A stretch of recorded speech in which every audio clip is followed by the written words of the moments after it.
of the things which I'm really ashamed of is that I never asked an employee when I was head of HR. I never asked even a single employee, what is it that you like to do and what spectacular can you do, a thing can you do for this company in that field? I really regret having not asked that question. Now then, when I'm heading a company, it happened by mistake. One of the team leaders was not performing and I happened to ask this question, what is it that you love to do? The effect was spectacular. The very next quarter, that employee in the new role won the best performer. It can be so spectacular. Your comments on this? Yeah, please. But agree with you. We kind of go back to the earlier question that was asked on managers' role being diminished or increased. It has definitely increased, and this is exactly the reason why it is increased. That's because earlier in the grading system or whatever system, the behavior that this particular model drove was, as long as you meet your numbers through your team members, you are thumbs up. Now what we are saying is, if the organization has to move its own performance bar, all of us as managers have to convert into coaches. And if we convert into coaches, one of the questions that we should ask our employees is what you just mentioned. 100% agreed. Yes.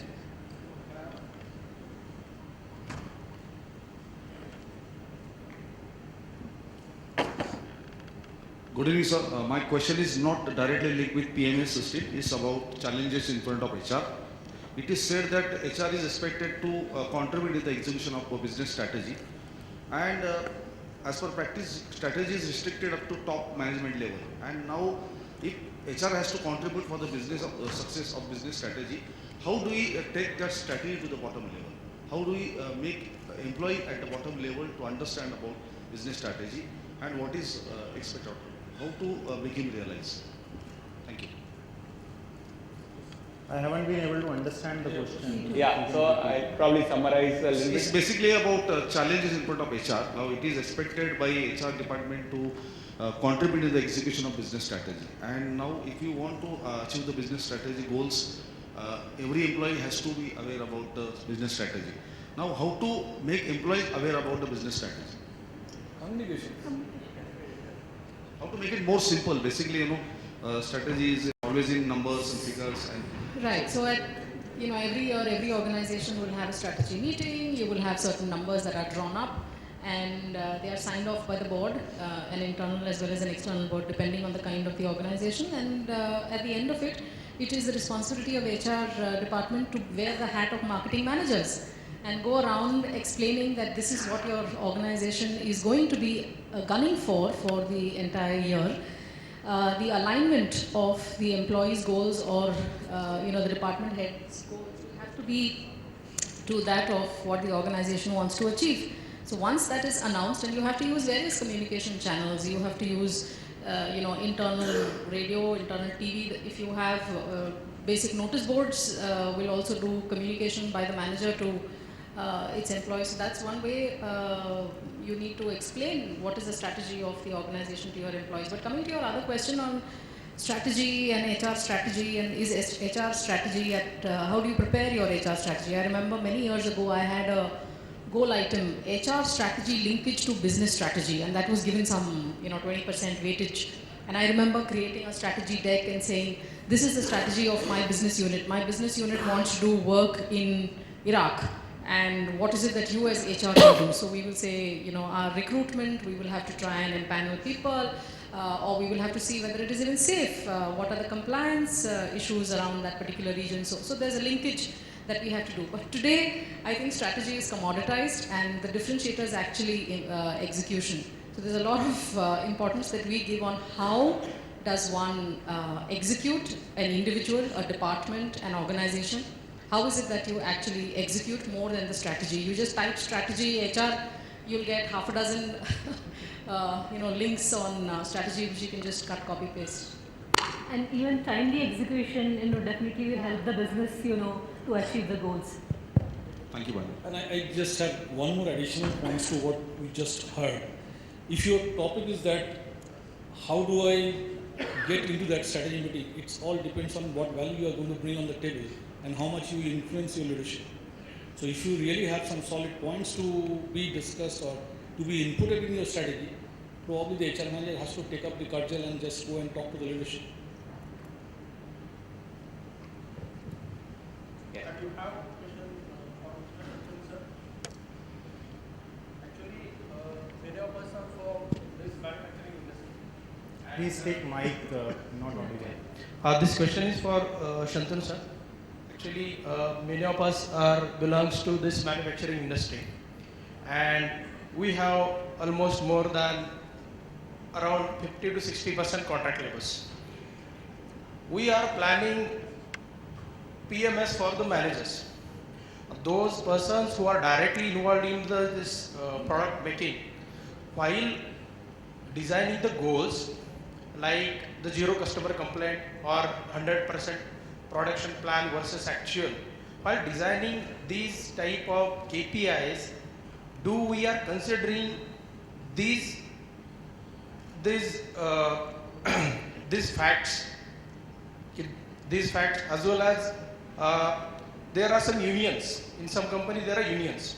Those unions are also not that much customer centric as we require. In that cases, while putting a goal, do these companies or the management or putting the strategy for the customers, do every management taking all these external as well as the internal constraints? Yes. Yeah. See, I think I can share my experience when I worked with General Motors. It was not contractual level. And again, I would say that maybe it's not fair to keep that in mind, that whether the person who is working on the shop floor, whether it is contractual or a permanent worker. It is mainly the role which he is delivering. So we have something called QFD, Quality Function Deployment. And under that we have another, on top of that, something called Global Manufacturing Systems. So what we did is that right from the topmost, the plant manager level to the operator level, there are different types of KPIs which has been actually created, and those are displayed. And I think at the lower level, if you look at, this is more of what kind of scraps they generate, or what kind of safety related incidents they meet with, or for that matter from that particular line, whether there is a customer complaints. So there maybe it's a detailed sessions. I would not be able to explain to you in this meeting, but it's possible to do. It all depends on the intent of the company and the leadership. So if you really want to deploy that down the line, it's very much possible, and some of the companies are doing that. Yeah, I just want to add one thing to what Shantanu said. In a unionized environment, and one of the good things about a unionized environment is that once the union commits, you rarely will find workers defaulting on it, because the collective pressure of pride of we committed to it, therefore we deliver is such a high thing. That's one of the questions you asked. Is PMS moving the world, or is conscience moving the world? And that's an example of conscience moving the world, because they are committed, they are very passionate about it, and they won't let that productivity bar down. So that's one of the pluses of a negotiated agreement, because there are a lot of people who are party to it, which is what we are trying to do otherwise in a participative decision making model. And I think even for that matter, if you look at the union management relationship or the wage agreements what we sign, this is the basic minimum.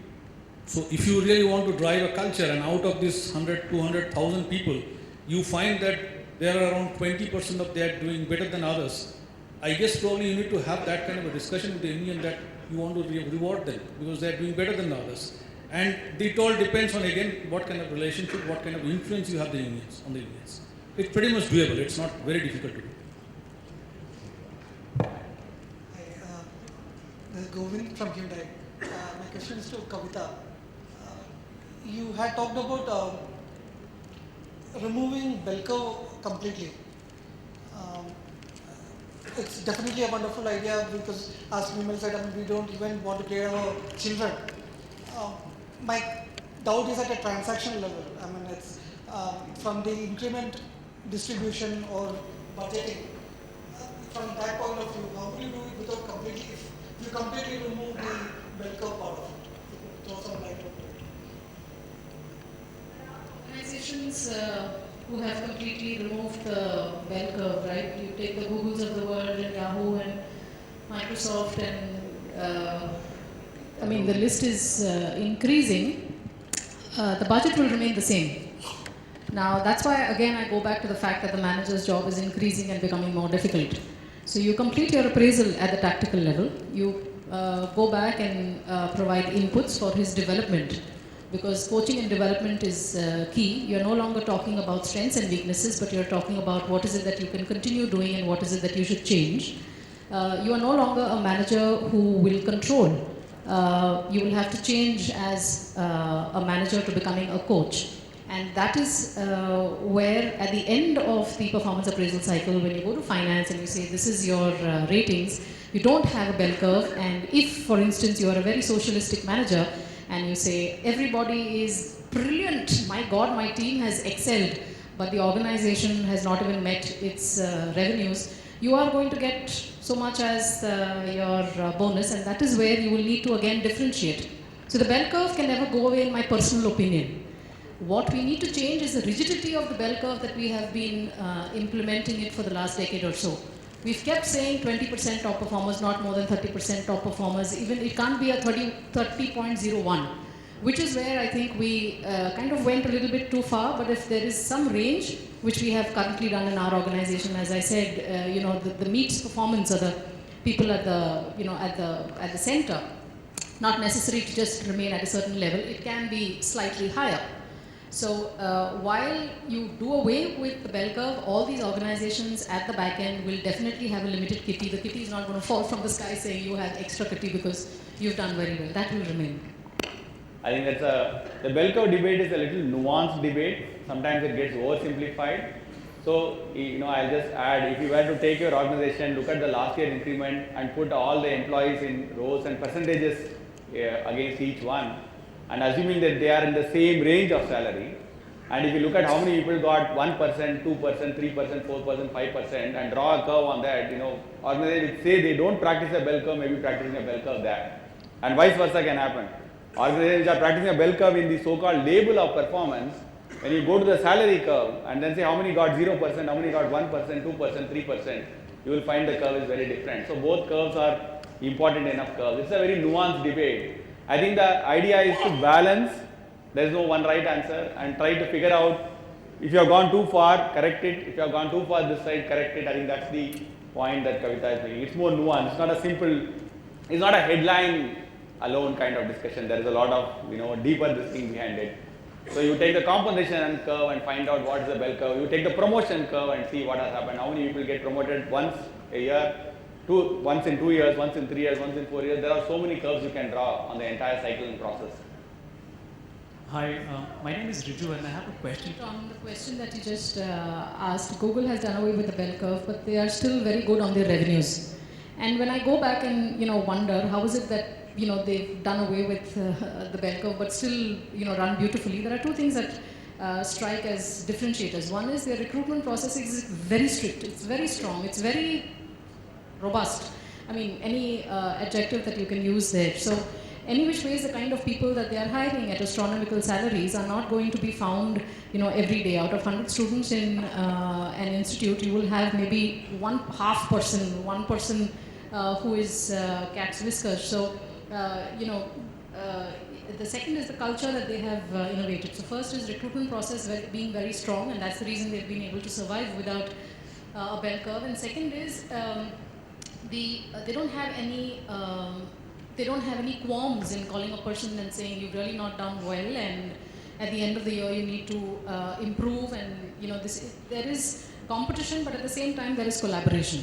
So that's a very different culture altogether. So to each his own. You know, I think this is a very important, interesting debate. You know, I think just to take Kavita's point, normally we have this perception that these IT companies who are made a name for themselves are very relaxed and it's kind of a little more free. but they also really have a very strong this systems, which is going to have some kind of framework. It doesn't work just like that. One of the major observation, it's my personal observation, is that on the performance management systems, especially we encourage the internal competition so much that collaboration goes for a toss. And recently, when I think Microsoft also has done away with this bell curve, I was going through the news items. They have brought in 4 points. One is the impact the individual is bringing on the system. Learning. I don't know how many of the so-called performance management systems have this as one of the criteria. So the manager is supposed to ask in the last quarter, what is your reflections, what can you, or what could have been done better? And then the collaboration. These are 3 most important points. On that basis, the manager is supposed to give a rating. So it's not that they are just done away with bell curve, that means they have just become done away with the performance management systems. So we need to keep that at the back of our mind. Hi, my name is Riju. I am from IPFI and I have the privilege of working with many HR from different industries. So I have an interesting question for Shantanu and for Manjula. So Shantanu, imagine you are part of First Right. And how would you exactly go about doing the performance management for a startup which also has blue collar workers? And Manjula, the same question for you. Imagine you are part of Schaeffler. What would you do if you were the HR there and you wanted to implement a performance management system? Whom do you want to answer first, right?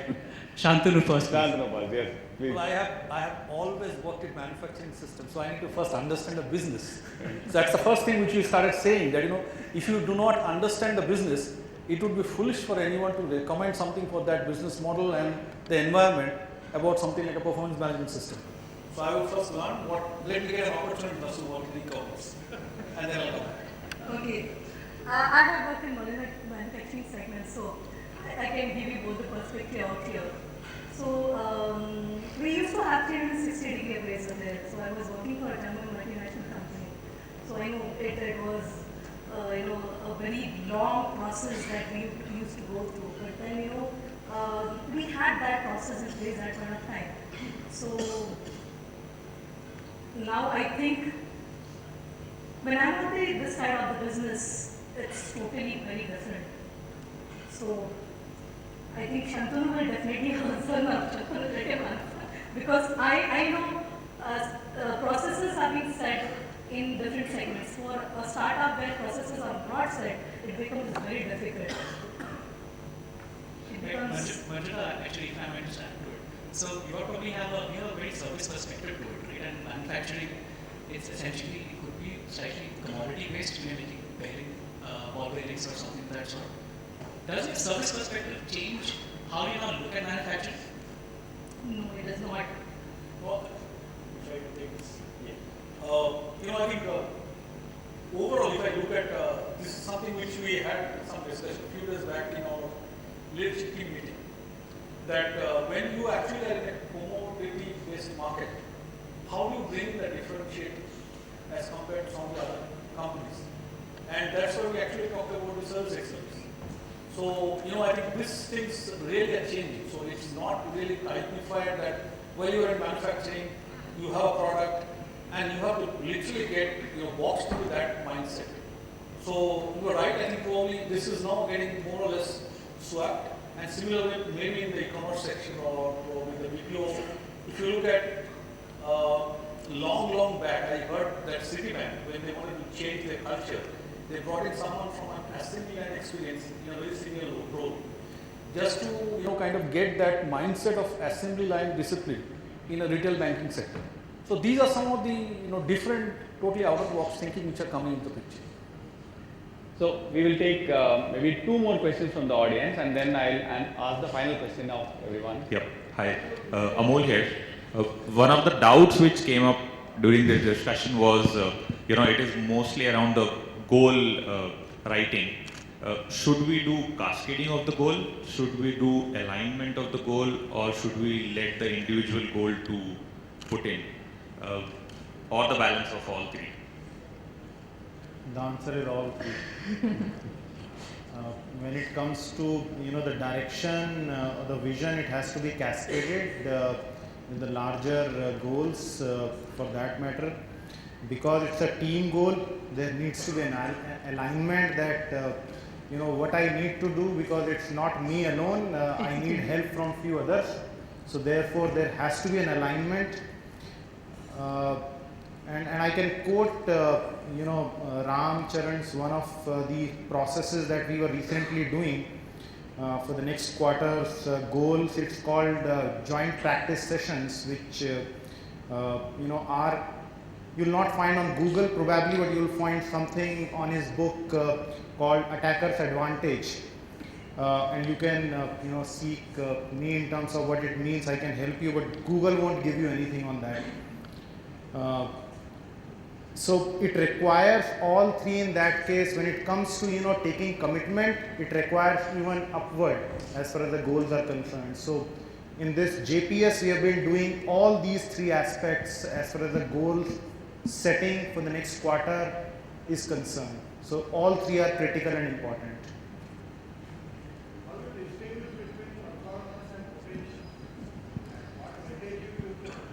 I was waiting. Yeah. I was actually surprised at why this question has not come up yet. Very difficult questions. I think many companies have got different kind of definitions. But typically what happens, as Vimal has said, and this is I have seen more or less in every company follows. If you are not a performer, your potential will not take you too far. You have to first perform in your current role and show some results.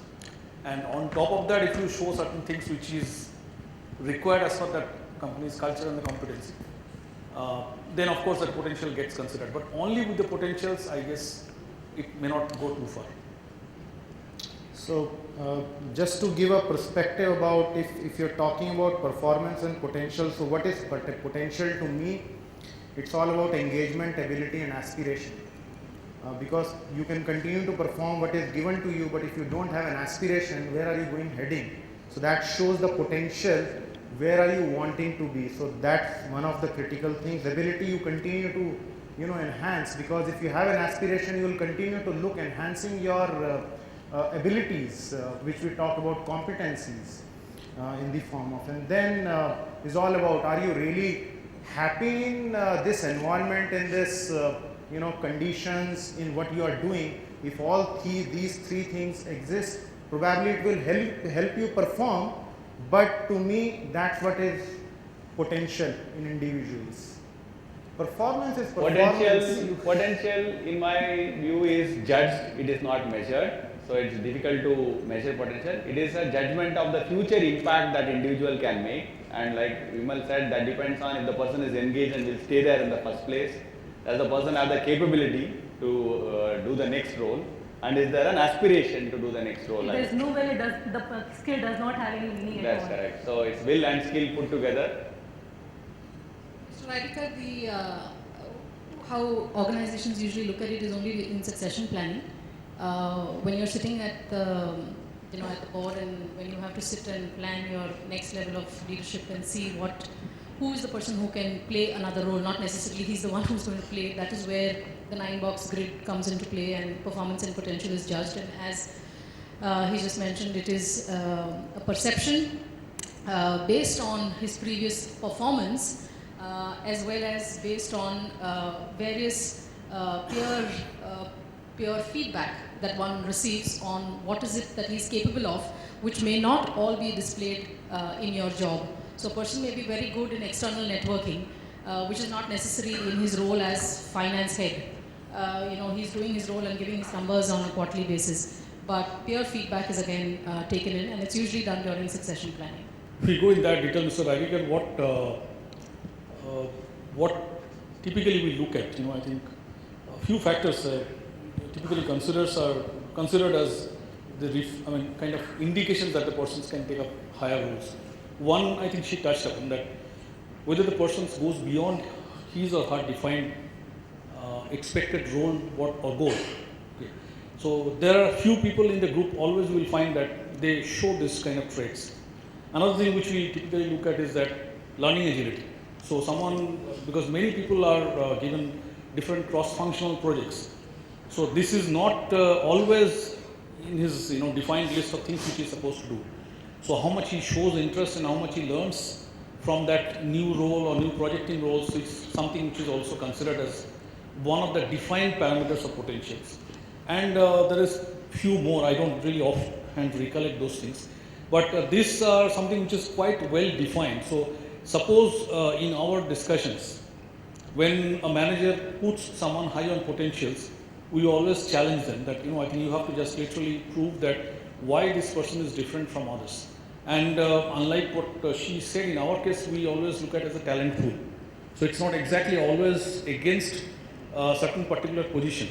So we look at, let's say that there are around 10 people or 15 people who are someone who actually are showing high potential traits. And then we develop them. And that point of time, it again varies from organization to organization. Some organizations names them as high potential, some organizations does not do that. But we typically have different interventions associated with those individuals, where indirectly he gets the hint very clearly that I am being groomed for some other roles. If that answers your questions.